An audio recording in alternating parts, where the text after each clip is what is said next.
ద్వితీయోపదేశ కాండము Deuteronomy chapter 10 and verse 18. Chapter 10 and verse 18. He executes justice for the fatherless and the widow, and loves the sojourner, giving him food and clothing.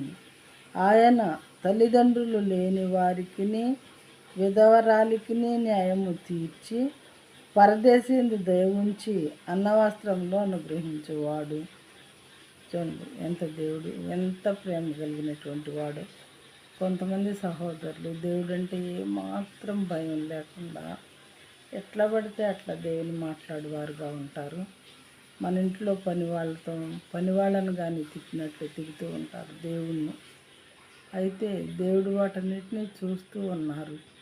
మనల్ని ఆయన నశింపు చేయాలంటే ఒక్క క్షణం చాలు ప్రియమైన వాళ్ళారా.